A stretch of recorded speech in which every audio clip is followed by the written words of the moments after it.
На крајот на месецот ќе се знаат имињата на црната листа на премиерот Зоран Заев за операцијата Метла. По одморот со другарите, премиерот денеска изјави дека во наредниве денови ќе се позанимава со чистката на министрите. Освен некои министри и заменици, фотилите ќе ги загубат и дел од директорите на јавните претпријатија, но нивните имиња ќе се знаат до крајот на јуни. Верувам почетокот на јуни ќе излезам комплетно со промени во раководни структури на министерско ниво, во раководни структури во државните институции и верувам некаде кон крајот на јуни ќе се пуштиме и по вертикала, односно во самите општини, каде што државата е представена со одредени државни институции. Паралелно со тоа, јас како председател на СДСМ морам да направам неколку промени во мојата политичка партија. Функционерите на ДУИ пак велат единствен кој може да ги смени од позицијата е лидерот на интегративците Али Ахмети. Прв кој застана за дваквата изјава беше Артан Груби.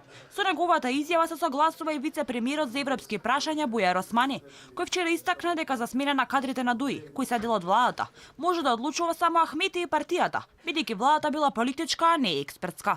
Дали ќе разреши некој од кадрите на ДУИ? Зајавиле дека ќе има средба со Ахмети, но и со другите коалициски партии, бидејќи верувал дека промени треба да се случат во сите репрезенти во владата и во државните институции. За мене нема пречки и предрасуди, јас сум мандатор.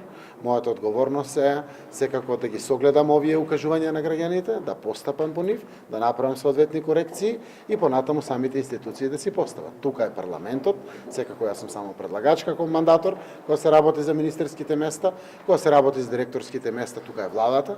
Јас сум предлагач, но владата одлучува, тука се застапени политички партии и независни интелектуалци на секаде.